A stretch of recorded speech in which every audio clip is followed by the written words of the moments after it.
Hello, everyone, and welcome to another episode of the Real Gaming Podcast. I'm your host, PJ, also known as Dirty Mike on Twitch, and I'm sitting here today with a good friend of mine from the podcast I Love That Movie.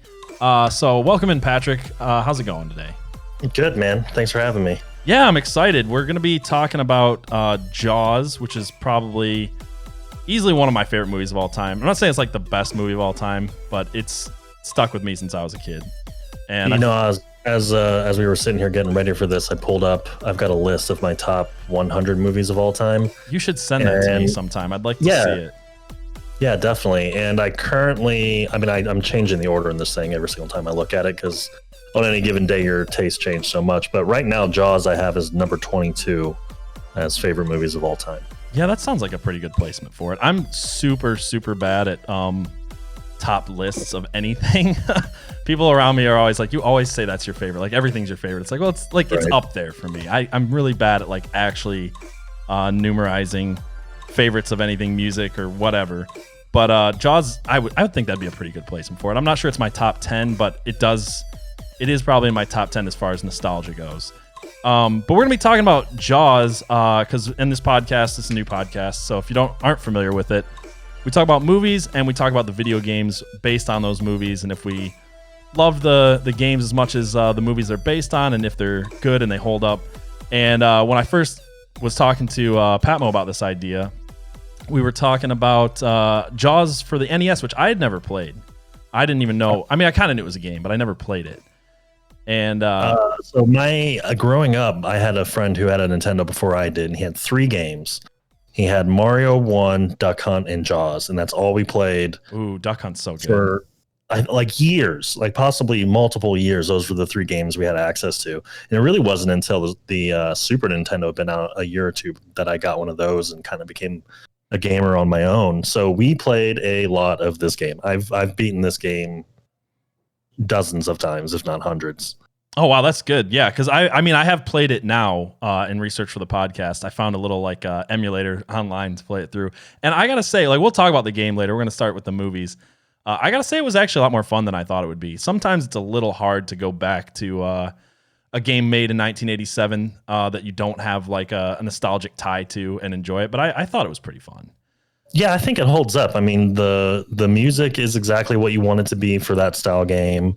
The gameplay is pretty good. I kind of have this weird argument where it's sort of an open world game. It kind of is, and it's kind of an RPG. An open world game could be from NES. No, it really is. I always like to talk about how Zelda was kind of revolutionary, which is why I'm a big fan. And I know I've talked to you about this before. The original Legend of Zelda is so good because it's this big open world adventure. You can do it in whatever order you want to, really.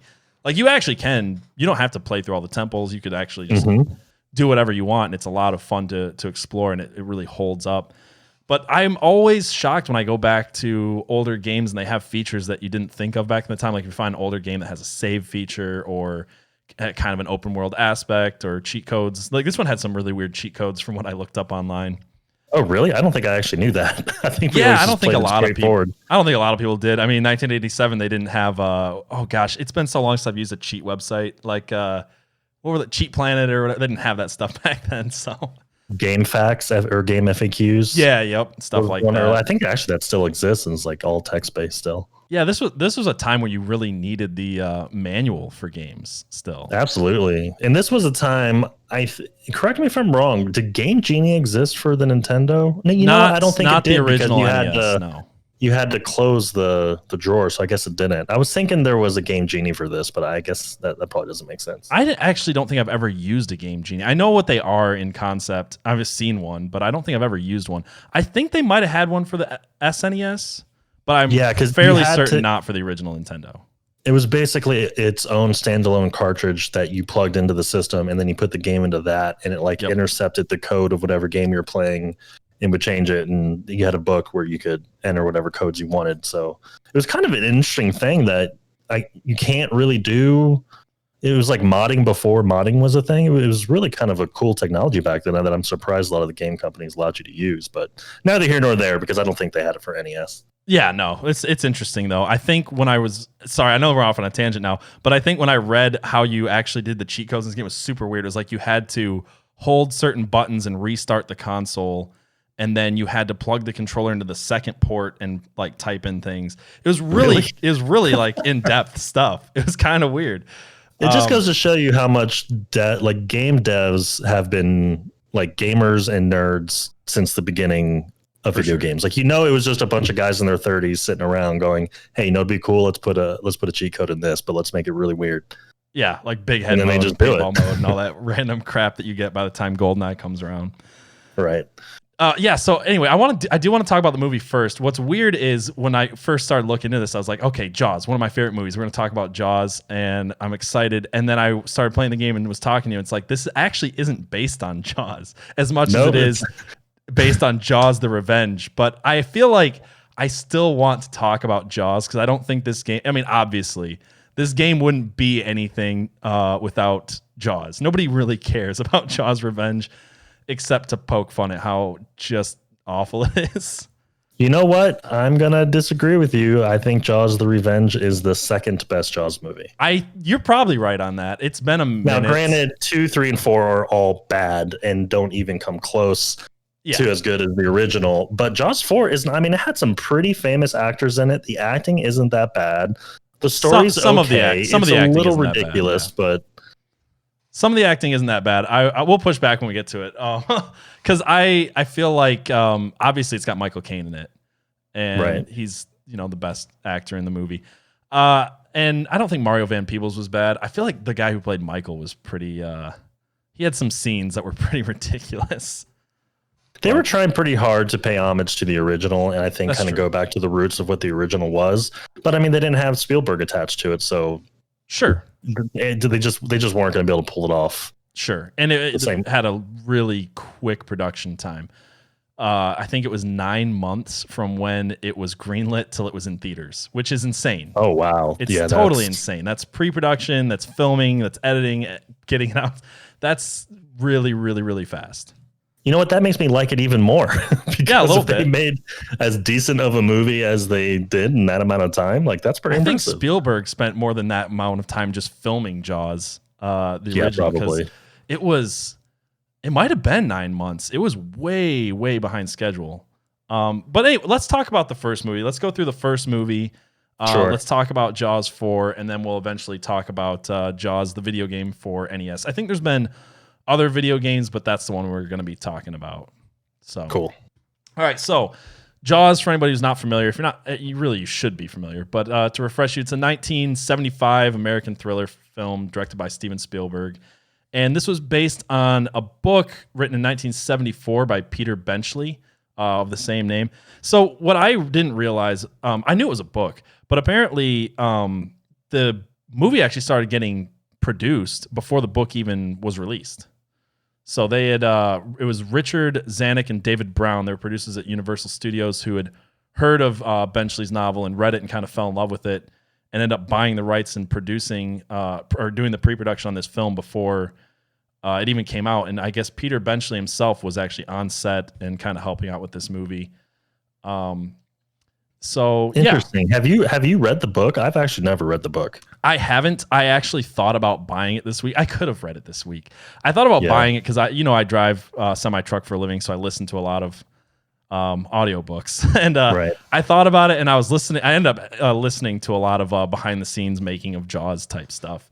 Yeah. And one of the things that I realized about the book, besides everybody talking about how it's really not that good of a book, I guess the producers even said if we had read this book a second time, we never would have made this film. I was just gonna say, you hear about Jaws and nobody talks about it ever being a book, and I forget that it was a book until somebody reminds me. I'm like, oh yeah, I wonder why nobody ever speaks of it, and probably because it's not very good, I assume, or maybe just the movie was. I mean, everyone always says the book is better than the movie, but sometimes it's not always true. It's not always true. I think even, and this is another episode we were talking about for the future. I think even, why can't I think of his name, who wrote Fight Club, Chuck Palahniuk. He even said that he liked the movie better than his own book. And I actually have to agree. I read the book and the movie. And look, I'm one of those nerds that will occasionally say the book is better than the film, because a lot of times it is, if you're into books. If you really, it gives you, the reason that books can be better than movies at times. It just gives you so much more insight and depth into the characters and the plots. And a lot of movies that are based on books, they rush over parts that even if you hadn't read the book, kind of you kind of go, wait, why are they doing this? This doesn't make sense. They're not able to explain the motivations as well.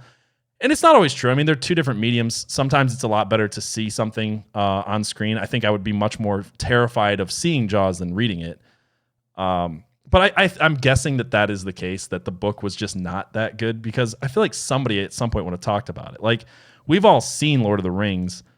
I don't think a ton of people that are my age have read it. I mean, some of them have, but it's definitely a movie that stands on its own. But people know that it's a book anyway.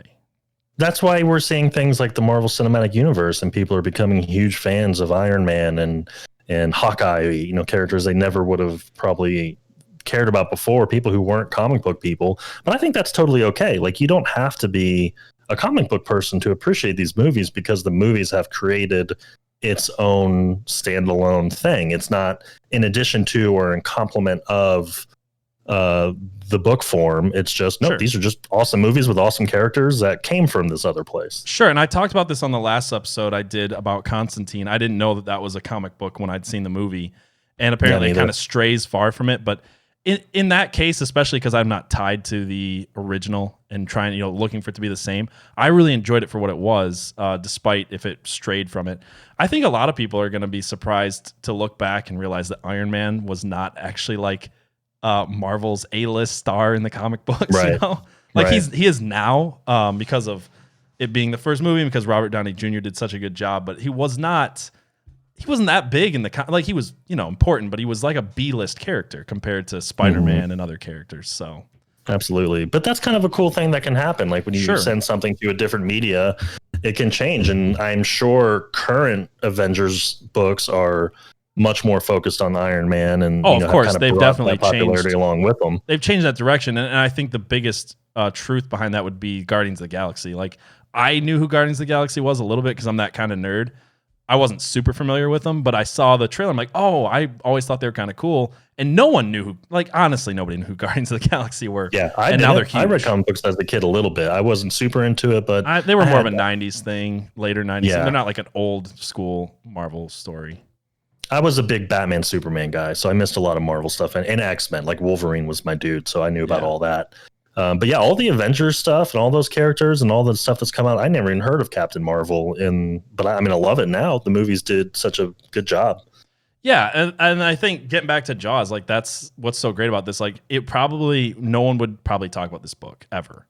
It would have been, here's a thriller book in 1974. Some people read it and forgot about it, which happens all the time. There's tons of books that people read and never really stay in the conscious of American mind.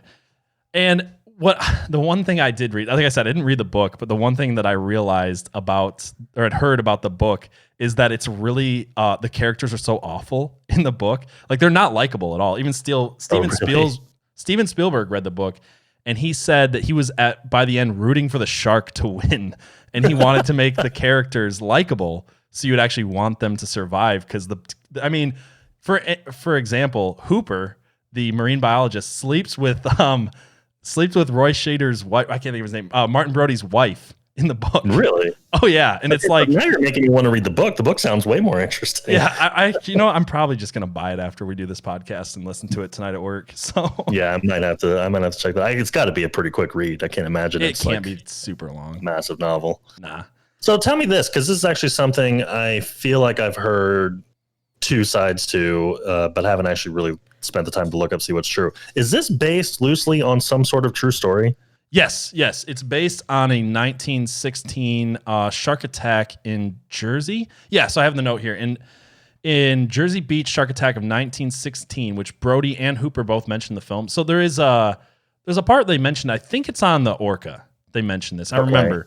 And the sequence of attacks in the 1916 Jersey shark attack were a swimmer in the surf, a dog, a boy, and then the leg of a man in a tidal wave. So basically, the movie book actually follows, in the beginning, the actual sequence of shark attacks from this 1916 interesting. Jersey Beach shark attack. So it is, loosely based on a real story. And was it a great white in 1916? You know what? I think so, but I didn't look into it a ton. I don't think they caught the shark. I mean, it's not the same. There was a series of shark attacks. I would imagine attacks like that are probably a great white. But I don't think they even knew. I read an article and it didn't really say. So, that's where Peter Benchley got the inspiration though for Jaws. Yeah, for sure. Why are sharks so fascinating? I mean, they're just like anytime there's something new and it has a shark in it. I mean, we have Shark Week. We don't have Dolphin Week or Bear Week, but we've got Shark Week. Like, it's just so interesting to me how that one specific animal, and I wonder if it is just Jaws. Like, I was going to say, I actually think it is, because I think Jaws was such a cultural change. Like, the one question I wanted to ask you is like what your experience is with Jaws and when you saw it. Because for me, I saw this movie fairly young. I was obviously not around in 1975. But I saw this movie, I was probably 5 or 6 years old, and I became obsessed with it. I watched it tons of times. I never grew up around the ocean, but I was terrified for most of my life to go in there. I don't think I swam in the ocean until I was 16. Really? Yeah. Well, I just, grew up in the middle of America, so I wasn't around the ocean a lot. Yeah, okay. Yeah. That would, I guess that would make it harder. Yeah. I mean, I moved a lot, but it was never on the coast till I think I was 16. I went to Haiti. And I swam in it was beautiful down there, by the way, the beaches anyway. There's nothing like it. But I did grow up in Michigan, which has the Great Lakes. And they're just these massive, for people who don't know how big the Great Lakes are or want to underestimate their size, they look like the ocean. Like, we actually have huge sandy beaches. The Great Lakes, I couldn't tell you the exact without looking it up. But I know parts of Lake Michigan are at least like 90 miles wide. There's massive, some of the biggest shipwrecks in the world have happened in the Great Lakes. Like, they're essentially freshwater oceans. And so even swimming in the Great Lakes scared the shit out of me as a kid. I mean, I was terrified at times. It would just come into the back of my head. Like, I know there's not really freshwater sharks, but there's like that possibility that they could have swam up the channel, and it would just be in your mind. And you'd kind of like freak out a little bit in the water. It was because that's what I was just going to ask and edit this out if this is a really dumb question. Are there any sharks in any of the Great Lakes? Because I know bull sharks can go from salt to freshwater, and I've heard rumors of them making their way up to the lakes. They have actually, yes. No, it's not a dumb question. They have actually made it into the Great Lakes. They don't usually live super long, and I don't think there have ever been any shark attacks in the Great Lakes. But from what I've read, they have made it into at least Lake Superior. I don't know if they made. I mostly swam in Lake Michigan or Lake Huron, but I don't. Yeah, they can. And as a kid, after watching this movie, I actually became obsessed with sharks. I wanted to be a marine biologist as a kid. I think every kid went through the marine biologist phase. For sure. And I watched and read so many shark things. And I really do think Jaws had a huge hand in that. I don't think we would have Shark Week without Jaws. That's really interesting. So I can't remember exactly when I saw Jaws for the first time. I was definitely young. My parents let me watch scary movies at a pretty young age because I guess I had 2 older sisters and was just mature enough to handle it. Yeah.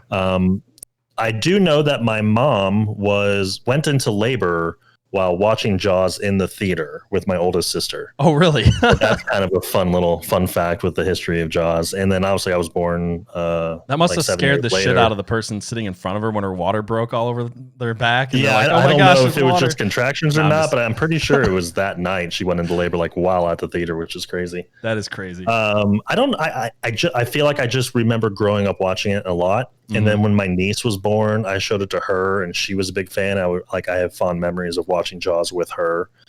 And I mean, I've probably seen it 100 times, and still when I watch it, I think, man, this movie's really good. Like, it totally holds up. They did such a good job with practical effects, obviously, because there really weren't digital effects back then, but doing it so minimally, but still being able to tell a good story, and the character development so good. I mean, it's just all the way around. It's the perfect thriller. Like, it's great. Oh yeah, and it started the summer blockbuster. I mean, it did so well in theaters that this is, I think, where the term, summer blockbuster, or the idea of a summer blockbuster actually comes from. That's where they equate it to. It was the highest grossing film of its time, and it was not beaten until 2 years later when Star Wars went into theaters. So over 67 million people went and saw this movie on its initial release. So pretty big deal. That's a lot for back then. Yeah, and it's a movie that holds up. I think what's fascinating to me is that a lot of what makes this movie good and a lot of what makes Jaws the Revenge not as good is the fact that there were so many problems in production that kind of forced Steven Spielberg to do stuff that he wasn't planning on doing. And I feel like if it hadn't been for, and this is kind of a life lesson, really, if it hadn't been for all of the unforeseen problems and things going on, this movie would not be as good as it is. Like the fact that they chose not to show the shark as much, and they showed you things from the eyes of the shark. And that was not the original intention. They built 3 mechanical sharks, and they nicknamed him Bruce after Steven Spielberg's lawyer. And they tested these things out in these tanks in Hollywood studio. And Steven Spielberg said he wanted this movie to look more real, and he didn't want to film this in tanks. There was only one scene, which was the scene with the boat where they find the dead body, which was actually a reshoot because they wanted to add in another jump scare. That was the only part of the movie, I believe, that was filmed in a tank. There might have been others, but for the vast majority of this film was actually filmed in the ocean, and the land portions were filmed in Martha's Vineyard. They used a lot of locals. Anyway, they tested this shark out in the tanks, and it worked fine, but as soon as it got into salt water, it just screwed it up. And this thing I didn't know that. That's interesting. Oh, it just didn't work for the most part. Like, they had so many problems. It was part of the reason the production took so long. And Steven Spielberg, who wasn't even originally supposed to be the director of this movie, kind of gets his big chance, and it's just going to shit this whole time. It's just like everything is going wrong. And he was so convinced that by the end of the movie, they were just gonna he was just over for him. I can't even imagine. But the fact that it didn't work is kind of what made it great. And I don't know, like, I think your imagination obviously can fill in what's so scary about the shark more than seeing it can. I feel like there's a lot of horror movies that don't take the lesson from Jaws, and they show too much. You know what's a movie that does that? Jaws 4. That's exactly my point. The shark in Jaws 4 looks so bad. Yeah, it's the thing that makes it a bad movie. They show it too much of it too soon, and they had done the style. If they did the exact same story and shot it the way they shot the original Jaws, it would have been a much more highly rated movie. It would have been a better movie. The plot, we'll get into the plot of it and why the plot to me is kind of silly. But yeah, it's true. There is that one giant plot hole. Yeah, I mean, we'll get into it in a second. I want to talk about Jaws for just a second more. One of the things that I mentioned earlier that I kind of put in my notes, I put a few things in my notes. One of them being that the mayor's suits. I want to know where this guy gets his suits, because I feel like I would wear those freaking fancy, colorful suits. And the other thing, talking about like movie sins, the fact I was telling you earlier about the Jersey Beach shark attacks, and one of the things that was killed was a dog. I think a lot of people forget that a dog is killed in Jaws, but they don't show it. They show a floating collar. Like the kid's like, "Oh, where's my dog?" And you say like a floating collar, and it's like, indicated, but it's never shown. And that was one of the things I had learned early on is you can show Alex Kittner being tore apart by a shark. You can show this little kid just ripped apart savagely by a shark and all this blood spurting. But if you show a dog, the movie's just over. It's like, I always say I Am Legend was a much better film than people give it credit for. Yeah. Spoiler alert. But when the dog dies at the end, everybody hates the movie.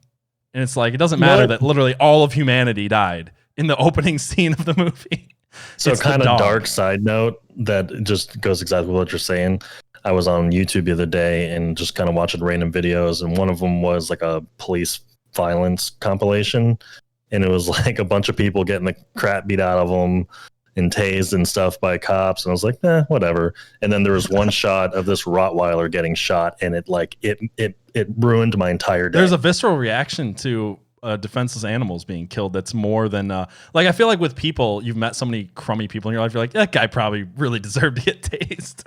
Like, screw that guy. I mean, we see people and hear about people getting killed every day, and like, it's sad, but like, it's a normal part of life. We don't actually experience dogs getting killed very often, and when you do, it's just it hits different, man. I don't know why. Yeah, for sure it does. And it doesn't matter what your beliefs on it are. That's just the truth. Like, you just don't show that in movies. And at least Steven Spielberg had the sense to not show the dog, but still to put it in the film. Yeah. I want to talk about a few scenes of this before moving on to Jaws 4, because we have other stuff to talk about. But if we're going to talk about Jaws, I feel like we have to talk about the best scenes of the movie and what made it stand out so much. What to you is the best scene in this movie? Like, what stands out to you the most? The scene where the shark hunter, what was his name? Shoot, why am I blanking all of a sudden? Robert Shaw totally played the shark hunter. Now I just forgot his name all of a sudden. But anyway, go ahead.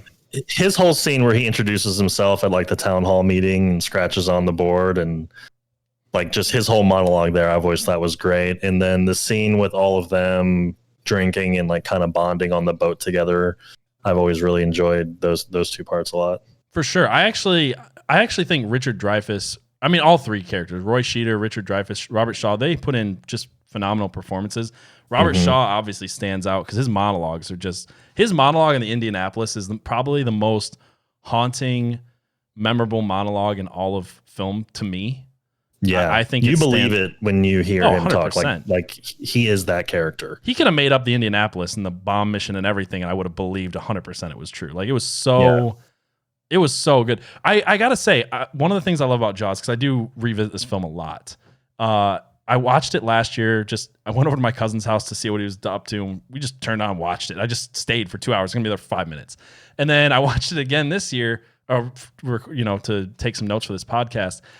I don't know if it's just me, but I had never noticed this part before, because you were talking about the scene where they're bonding, which was a great scene. I mean, Richard Dreyfuss and Robert Shaw apparently argued all the time, and you can feel that tension. And in that scene, they're kind of like breaking that tension down. There's something really good about it.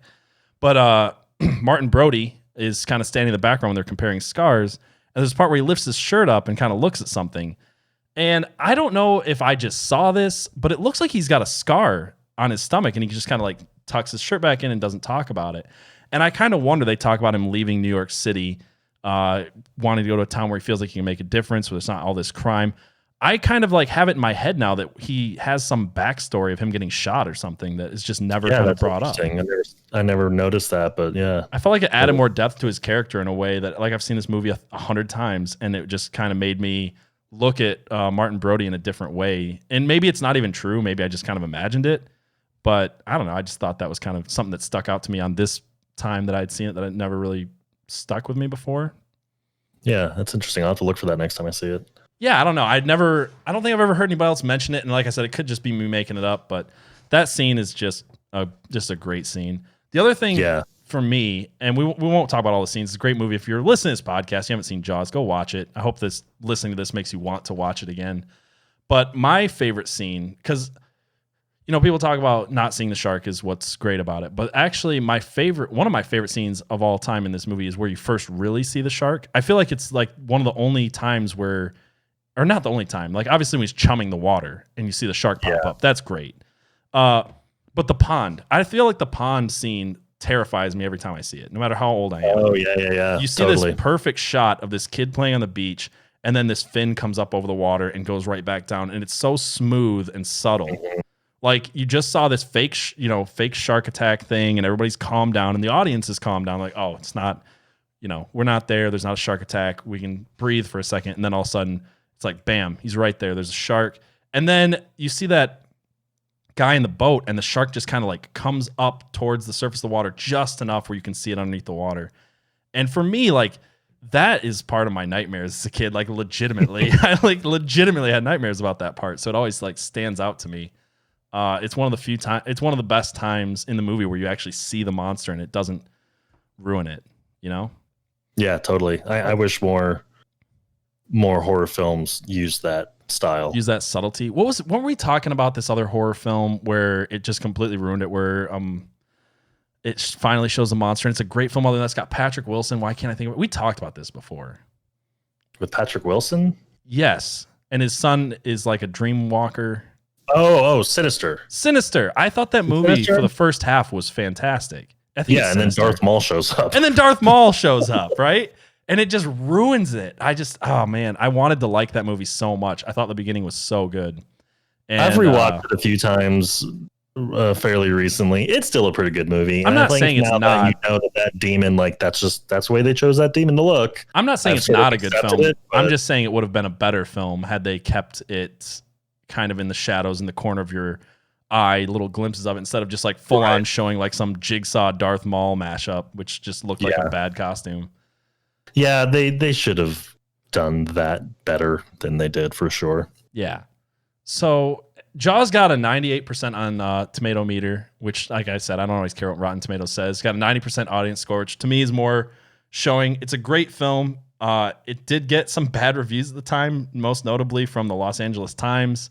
Who sees that movie and doesn't like it? I don't understand. I was so shocked. Like, I was curious. I want to kind of do this with every episode, is like, did this movie get a bad review, like of movies that I liked? And apparently it got a really like scathing review from this guy named Chaplin.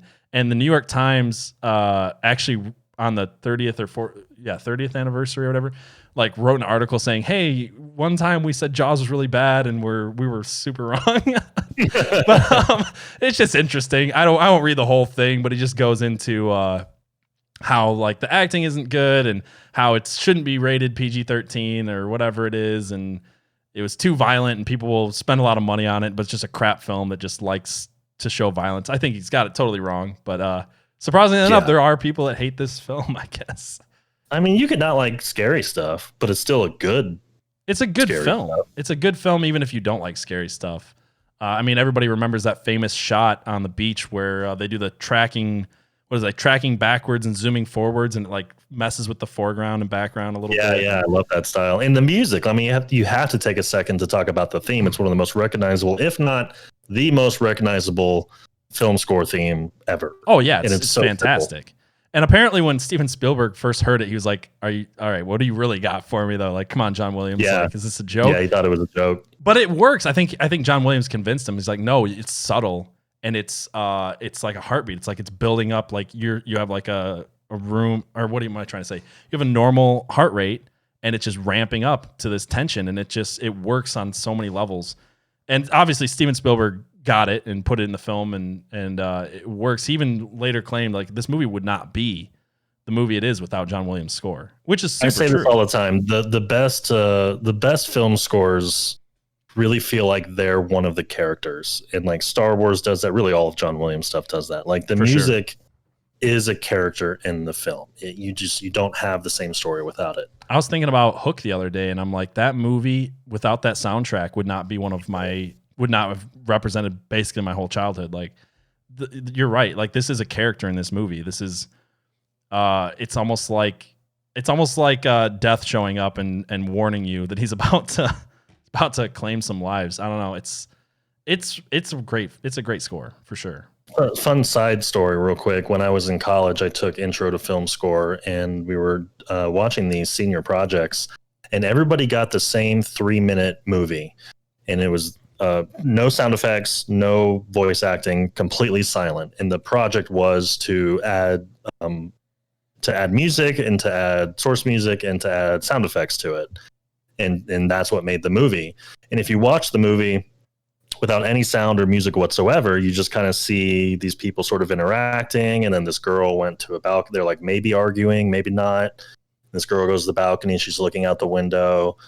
And it really, like, you don't know what's going on. And what was so fascinating was we watched 5 different versions of the exact same 3-minute clip. And there was a horror film, a comedy, a drama. I mean, like, just by adding different music, you were able to completely change what it was you were watching and how you're perceiving it. People don't realize the importance of music and how it tells the story. Well, I think in a lot of cases too, like, music is supposed to be like almost a part of your subconscious. It's supposed to be there without you knowing it's there all the time. Mm-hmm. And if it does its job right, you don't even think about it during the time, but it totally changes your mood and opinion of a scene. Yeah, it should be seamless with just what like, it is you're trying to portray. It's just like when the use of colors in films. A lot of times, I was talking about this with Constantine. Like, there's a certain way to do colors that you don't even realize that they're changing your mood while you're watching a film. Right. Yeah. It's almost deceiving. Like, you can mess with people. You can make them feel what you want them to feel. Yeah, I mean, that's what a good movie does. Is it makes you think and feel a certain way about a topic, the way that they want you to, whether it's horror or joy or whatever. It's manipulating people's emotions. Yeah. Yeah, absolutely. All right. So fun side note, isn't it Bryan Singer's production company? It's called Bad Hat Harry, which for years and years I didn't know was just some random throwaway it's just some throwaway line in Jaws. He's just on the beach trying to watch the kids, and he's this Harry's talking. He's like, yeah, whatever. That's a bad hat, Harry. Go away. Yes, that's some bad hat, Harry. Yeah. And now it's Bryan Singer's like, that's the impact this movie had, or at least it's a good example of the impact this movie had on like today's Hollywood. Oh, for sure. Yeah. This movie has great, huge cultural impact. And part of that was all of these, after Jaws became such a success, there was like no shortage of knockoff Jaws coming out after like different Cthulhu and different sea monster type stories and Piranha. And I don't have a list of them in front of me, but I remember reading about like just, I think within the next year is almost 20 films made that were basically trying to cash in on Jaws. So here's an interesting question. Name one more really good shark movie. I honestly can't. Like, I mean, I like some other shark movies.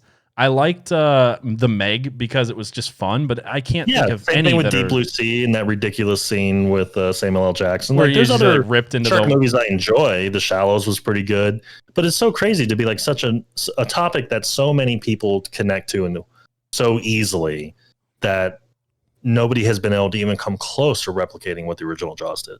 Yeah, it's like if you have a good slasher film, you can think of other good slasher films. It's hard to think of specifically a shark movie that is anywhere on the par of Jaws. And I'm not just trying to like, you know, it is that good of a movie. I really believe that. But yeah, absolutely. Yeah, so Jaws started making sequels. Did you watch? I mean, you've seen all the sequels, right? Yeah, I've seen them all. I think the worst one by far is it's 3. Three's so like bad. Jaws 3D.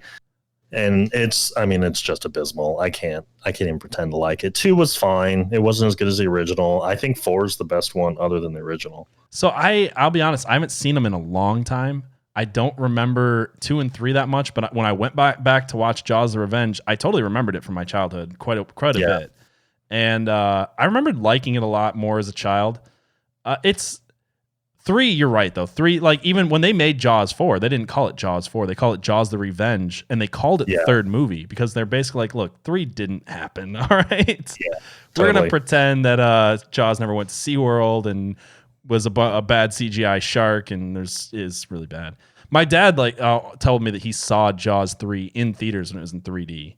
And I mean, I guess at the time it might have been kind of cool. More fun. He said watching it in 3D was fun, but I mean, watching it just normal. It's not the same. And obviously it was the time. I don't remember what year it came out, but it would have been somewhere in the 80s. So probably wasn't a lot of good CGI or good 3D stuff back then. Man, it's bad even watching early 90s CGI. Like I watched Spawn not that long ago. I'm like, gosh dang, it's so bad. Yeah, that movie's still badass, but you're right. Yeah, it's badass, but the CGI is so terrible. Bad. It makes you appreciate Jurassic Park, man, and doing it right. Sure. Like, I guess you have to have a lot of money, a lot of talent, obviously, to do it well. But that was what, 93, 94? It was 93, I believe, yeah. And it's still, I mean, I can tell it's CG great. And it's not as good as what is today, but it still looks great. It's still really impressive. And that's because they did the right amount of, I keep saying, man, puppets are so much better than CG. I wish more people would go back. Apparently, the new Jurassic World, they said they're going to try to do more animatronic dinosaurs and less CGI. Yeah. So that might be pretty cool. They need to do it the way they did The Mandalorian with Baby Yoda. Baby Yoda was a puppet, and they would go in and CG aspects of the puppet. But that's what I've been saying for a long time is like you can use, with the technology today, you don't have to completely full CGI something. You can like touch it up, you know? Yeah. Well, like it's the difference when you saw Yoda in The Empire Strikes Back and you see Yoda in Star Wars Episode 1. It's like, oh my God, what the hell? Yeah, let's not talk about that. Let's not talk about it. Let's talk about Jaws 4. So Jaws 4, we got to talk about this plot. So I don't remember the plot of Jaws 2 and 3 very much. Jaws 2, it's still the same family. They're in the same town. There's another shark. And it's basically the same as Jaws from what I remember. Jaws 3, if I'm correct, Michael, the son, is at SeaWorld, and who knows? Everybody forgets about that one. But it doesn't have any of the original actors. Lorraine Gary, who plays Martin Brody's wife, I can't think of her name, Mrs. Brody. She was in 1 and 2. She was not in 3. Martin Brody was in 1 and 2. Roy Scheider, should say, was in 1 and 2, and the mayor was in those. And then for 4, they actually bring back Lorraine Gary out of retirement. I guess she said that this was her only chance to be the lead in a movie, so she took it. Yeah. And it follows the Brody family. Her son is the sheriff now. Her husband is dead because Roy Scheider's like, no, I'm not doing this movie. And they just wrote him out of it. They're like, all right, well, you're dead. You're dead. Heart attack. And her son is now the sheriff or a deputy or something. And he goes out to clear a log away from a channel marker and gets eaten by a shark. And and obviously the first thing that comes to Mrs. Brody's mind is this is revenge. The tagline for the movie is this time it's personal, which I love. I love it because so many people have parodied this and used this since then. This is the first movie to really be like, this time it's personal. Right. And it's just been used so much now. And her first reaction is this shark is out to kill my family, which I don't understand. Like Jaws died. I thought Jaws 2 was supposed to be like the son or something. It's been a while. I'm sorry if I'm getting that wrong. I don't know why this shark. It doesn't matter. Okay, it doesn't matter. But this shark apparently is out for revenge. So she goes to visit her son Michael, who lives in the Bahamas right now, and he's a marine biologist, of course. Because this family just can't stay away from the water. They're like from New York, but now they're like we're all beach people, and he is collecting conch shells for some kind of undergraduate study. And basically she's like, well, I'll just go down there to this other beach because there's no sharks in the Bahamas and I can get away and we'll try to remember our son fondly. And of course the shark follows them all the way from Martha's Vineyard, which is in Maryland. Somehow knows this. Yeah. And gets there in the same amount of time, even though they took a plane. Yeah. It's like the fastest like psychic shark of all time. I don't even understand the plot. I mean, that one. Okay, so the major point of the plot that the shark followed them from instead of it being a new shark, it's like a psychic avenging shark that has a problem with the Brody family. It's really stupid. Like that's a garbage plot. They should have done something. Do you know what's that's crazy? The one thing that sticks out that makes me like, okay, come on, this is dumb. Do you know what's crazy? The original way they were going to do this is just as dumb, but would have been better. Is that someone had a problem with the Brody family because their son lives in the Bahamas.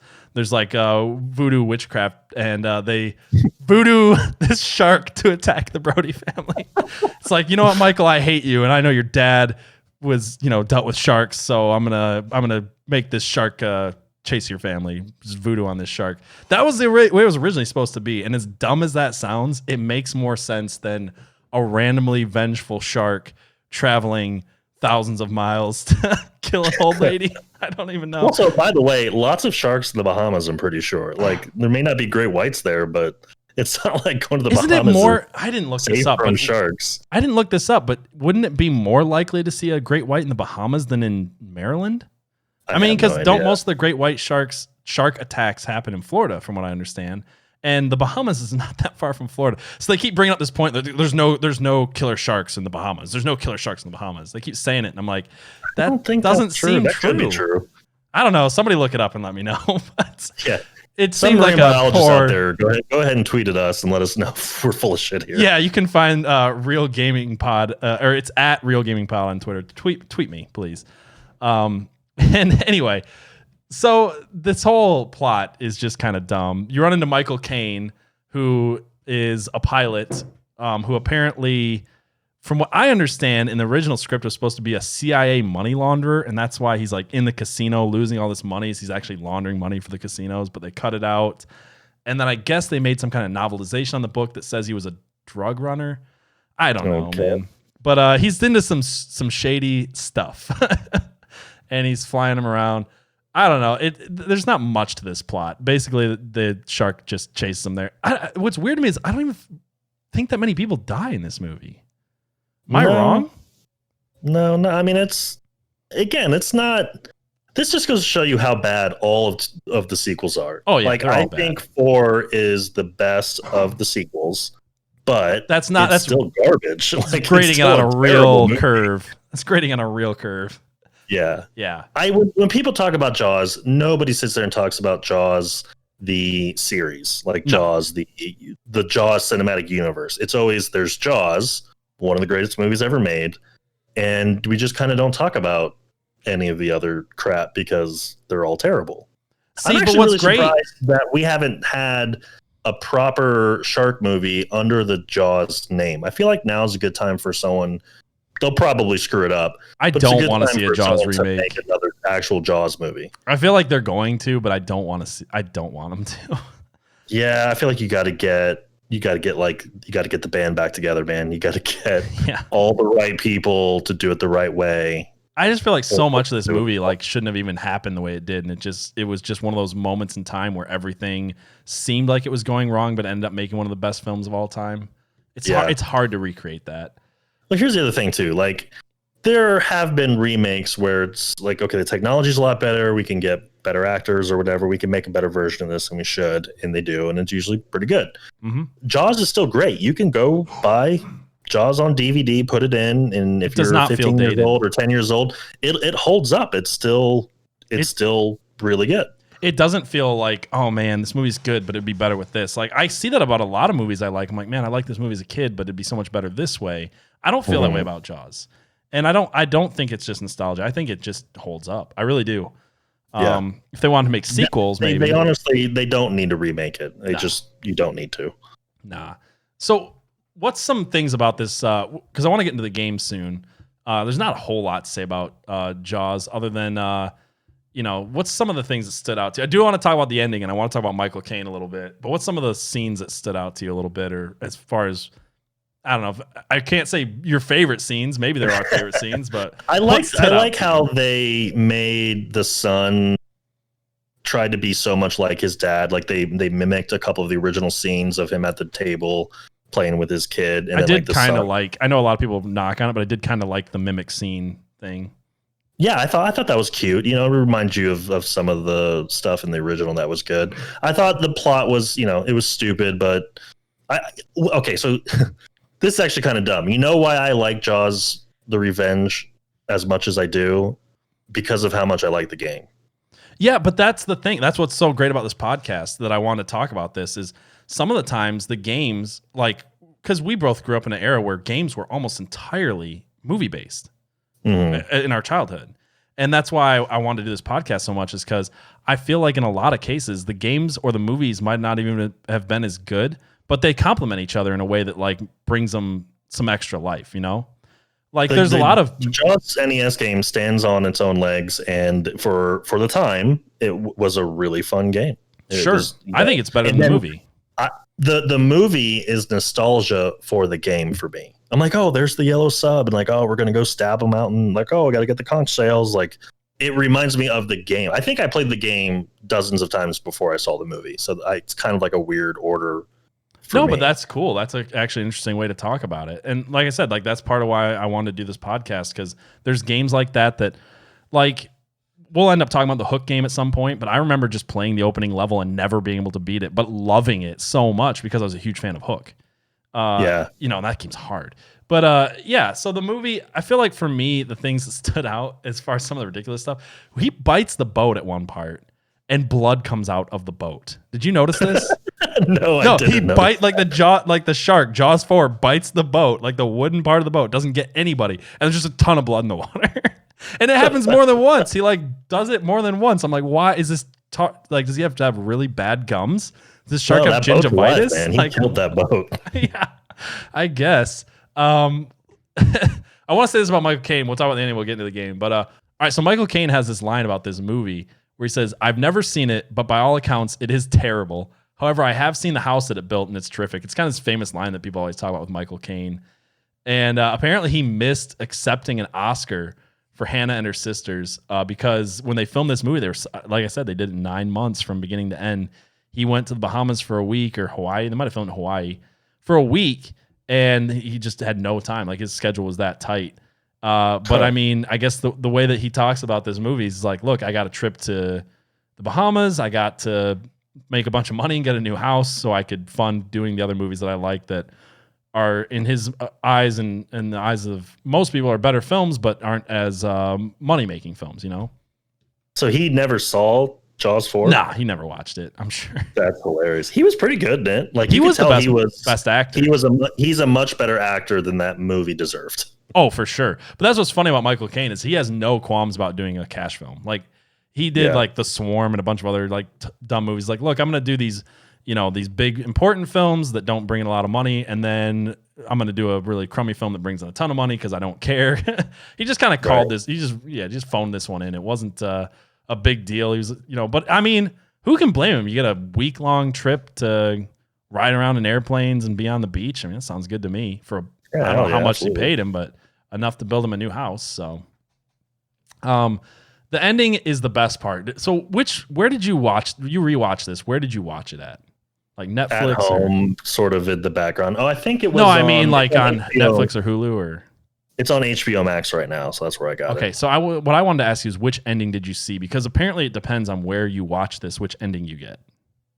I don't remember. That's okay. I'll tell you that there's the original ending. I think the original American ending was that the shark jumps up out of the water for an extremely long time. Go watch this movie if you guys want to see a bad movie. But basically, Lorraine Gary's like, I'm done with this shark, and she steals a boat and goes out in the ocean, and she's going to do what? That's what I remember. Do what? I don't know. And then Michael Caine brings his airplane in, crashes it into the water, and they go to save her. And they didn't really need to because apparently all she does is like, well, I guess they help. It doesn't even make sense, okay? I'm going to try to explain this stupid ending. But they rig these stupid flashlights with an extra thing on them that they never explain. They're like, if I stick this in the shark's mouth, it'll drive it crazy. And Mario Van Peebles sticks it in the shark's mouth and gets eaten. And then Michael, her son, is like on the boat with a remote control, and he's like shocking the shark from the inside. It keeps jumping up out of the water, roaring like a lion for some reason. I mean, roaring like a lion. There's a lot of bad movies that add improper sound effects too. Oh, for sure. You know what's funny is watching this now, I don't even feel like it was that weird because I feel like I've seen and played shark games that they do that now, and I think it comes back to this. I think like Hungry Shark World's one of my son's favorite games. I'm pretty sure they roar like lions in that game, so it just didn't seem as weird to me. But anyway, Mrs. Brody, basically stabs the shark with the bow of the ship, and in the original ending, it sinks down to the bottom of the ocean like it's been speared, and then that's the end.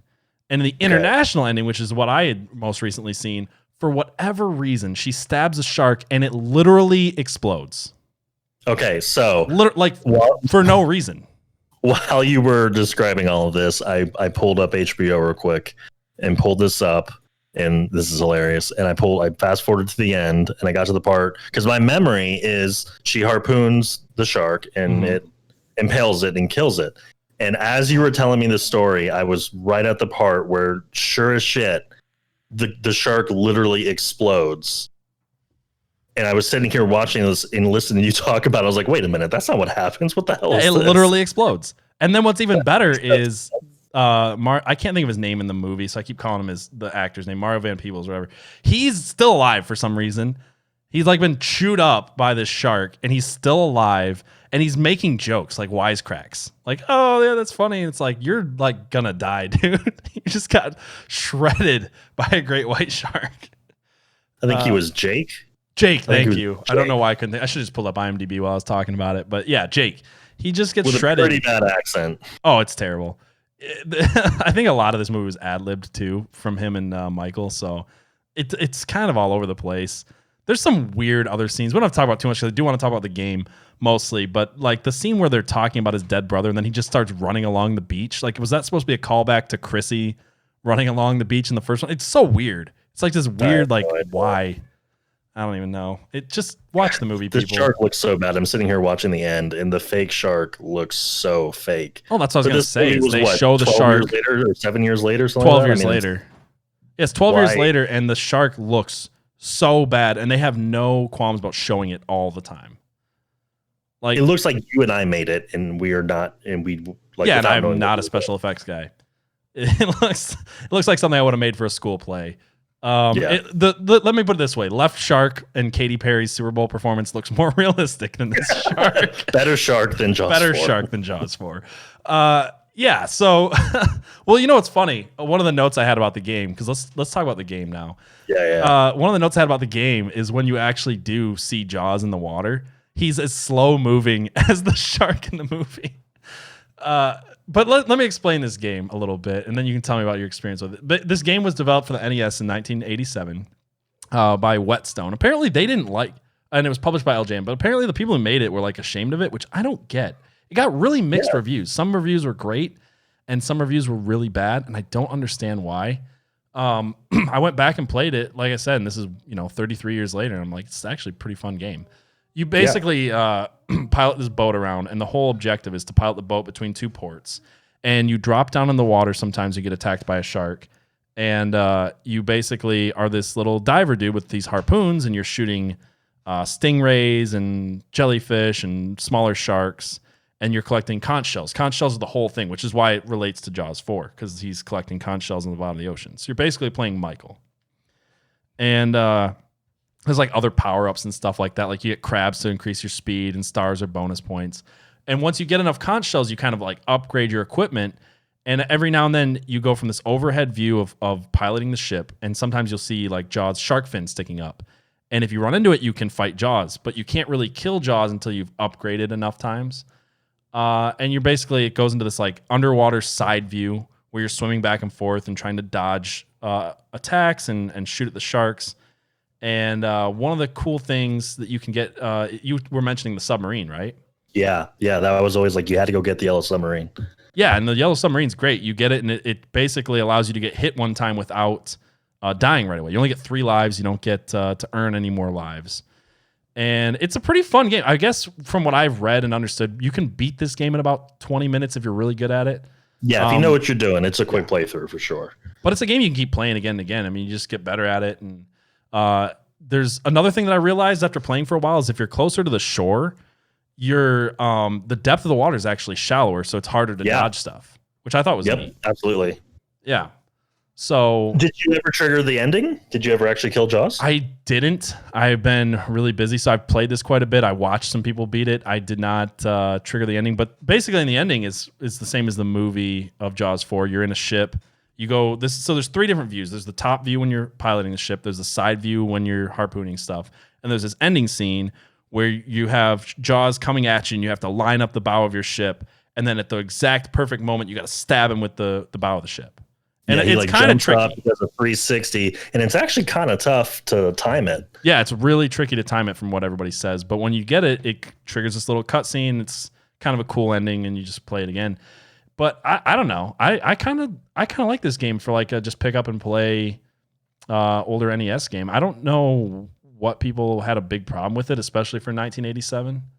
I think there wasn't. I mean, I can't speak for them. You know, when I played it, I was 6 years old or whatever. I think probably because it was fairly short. Like once you knew how to beat it, you could beat it pretty quickly. Did you ever trigger a little bonus round where you're in an airplane and there's jellyfish doing synchronized it basically becomes routine? Galaga, and you're like shooting synchronized jellyfish. Yeah, it's like a Galaga ripoff, essentially, a little bonus game, which I always thought was fun.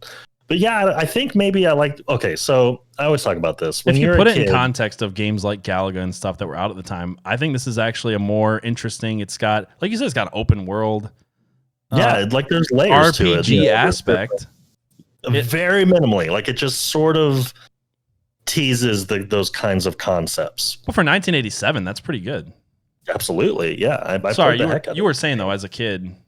Yeah, as a kid, I always think it's interesting. As a kid, you have no money but tons of time, and as an adult, you have usually plenty of money but no time.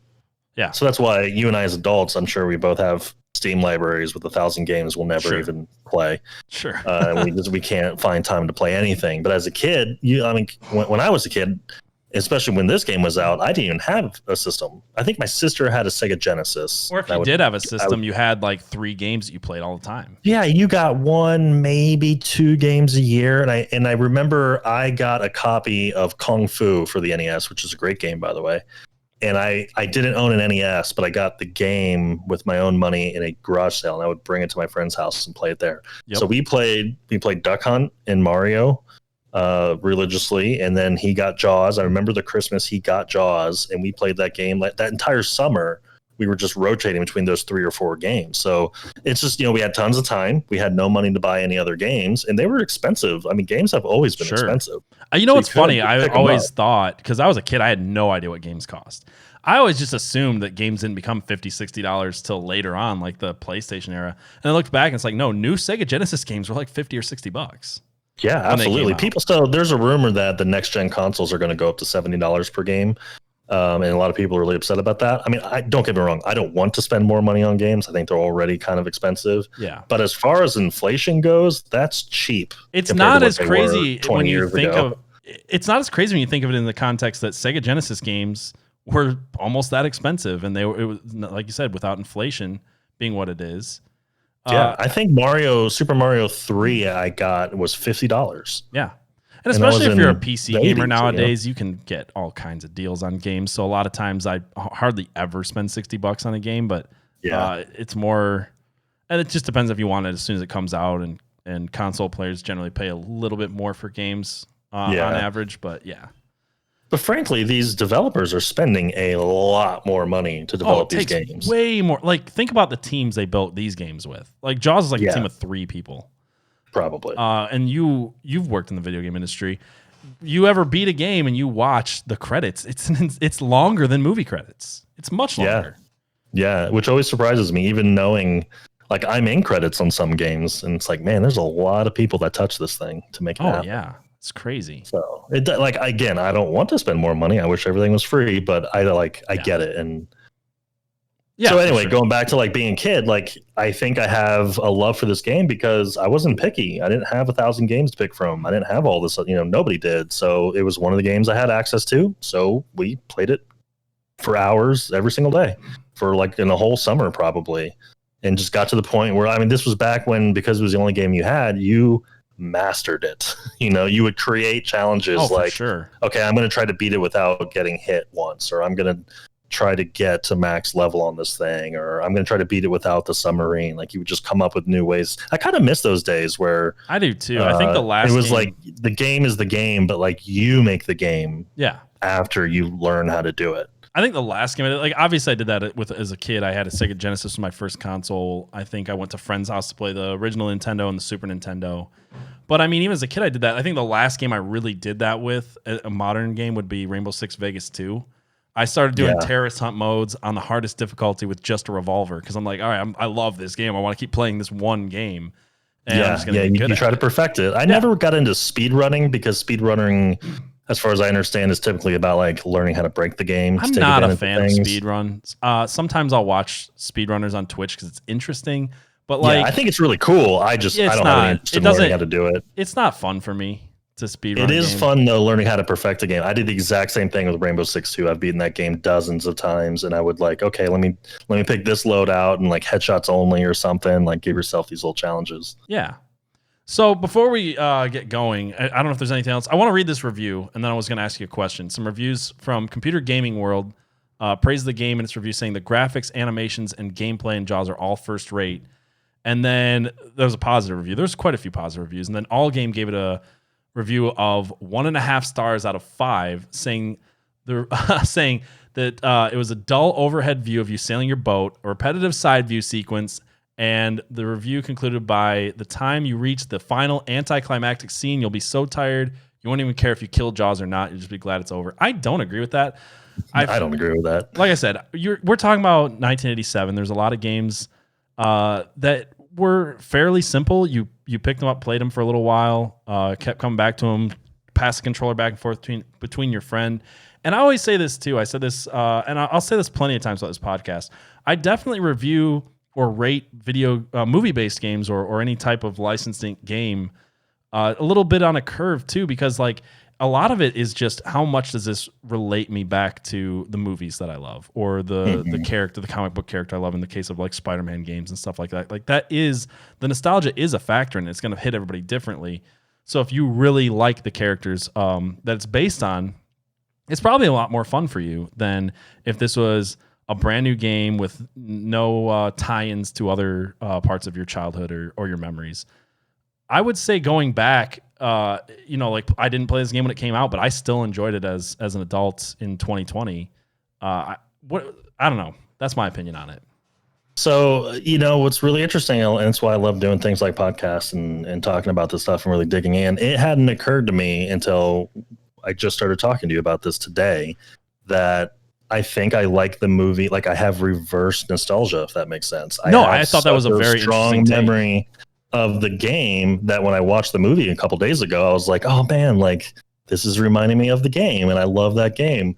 And so you sent me the link to try to play the original, to play the game online. Sure. And unfortunately, I couldn't get it to work. So what I ended up doing was just going to YouTube and watching some playthroughs of it. And I was like a kid again. I had this big smile on my face, and I was watching people play it, and like all these memories were rushing back in. And I was like, oh shit, that's right, you can do this, and oh, here comes this part. And when it goes to the Galaga part, I was like, oh man, I forgot all about this. And it's just like all these memories came back from the game. So yeah, I think I'm sure this is probably maybe the only case that this would be for me that I could think of where I like the movie even though it's pretty bad because of how much I enjoyed the game as a kid.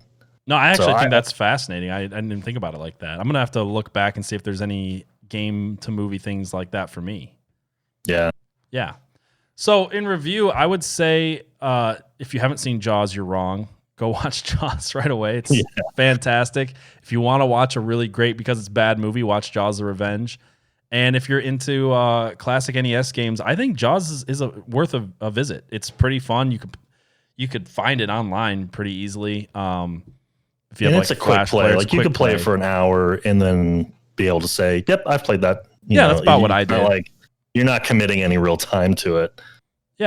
Yeah, it's not a huge commitment. I would say though, if you haven't seen Jaws 4 or don't remember Jaws 4, play the game first. It might make you enjoy the movie more. Yeah, no, that's actually an interesting take. I think that would be a fun way to do it. Watch Jaws, play Jaws for the NES, and then watch Jaws 4. That's kind of an interesting way to do it.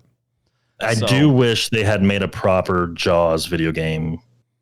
I wouldn't be surprised if based on the original Jaws. I wouldn't be surprised if they do in the future. I could see that happening. Yeah, I don't. I wonder if there is some sort of hold on that property. There's a 2006 Jaws game that I haven't had a chance to look into, and that might be based off the movie. I'll have to look into it. Maybe it'll be something I cover on this podcast in the future. Yeah, we can do like a part 2 or something. Yeah. So, Patmo, thank you for coming on to this episode. I really enjoyed talking about this game, one of my favorite movies. I forgot to introduce you when you first came on, but Patmo is not only a Twitch streamer friend of mine that you can find at twitch.tv/ThePatmoShow. He also does another podcast. It's all about movies, which makes it really great. Your podcast is called I Love That Movie. Do you want to explain your podcast real quick? And that's right. You weren't questioning the name of the podcast. The podcast is named with a question mark. Yes, no, so I always say it like that. Yeah. And of course, because of COVID, we're a little bit on a pause right now, but we will be coming back soon. Hopefully by the time actually you are listening to this, our podcast will be back and up and running, and you can catch up on everything. So yeah, my friend John and I are big movie buffs, and for a long time, we would always be talking about movies that we love from our childhood or from before. And it occurred to me one day that a lot of these movies that I always say, oh my God, I love that movie, I remember it's so great, I haven't seen since I was a kid. I haven't seen it once in 20, 30 years for some of these movies. So we started a podcast where we made a list of these movies that we remember loving but haven't seen in at least 20 years or so.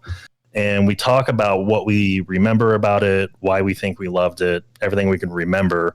Then we pause, we go watch the movie, then we come back and record the second half of the podcast where we review it with like sort of fresh eyes as adults and decide, like, do we actually love this movie? The first episode we did a movie called Flight of the Navigator, and I won't give any spoilers, but I every single time I heard anybody mention that movie, I would high five them and say, yep, one of my favorite movies. I love that movie. And then finally went back and watched it for the first time since I was a child. And it was, we'll just say it was interesting. Yeah. I actually did the second time around. I actually did pause your podcast halfway through and go watch Flight of the Navigator. The only person I knew who was familiar with the movie was my brother-in-law, who's about your age. You're a little older than I am. And yeah, it's a good podcast. Go listen to it. Anyway, thank you for coming. I hope you come back for future episodes that we're talking about. If you guys like this podcast, please rate it on iTunes or wherever you're listening to it. Give it a 5-star review. Also, you can find me on Twitter and Instagram at Real Gaming Pod. That's real with 2 E's. You can also find me on Twitch at twitch.tv/DirtyMike_TV, where I'm going to be trying to play these games before we talk about them on the podcast, so get a sneak peek. Which is kind of fun. All right, thank you guys for listening, and until next time, keep it real.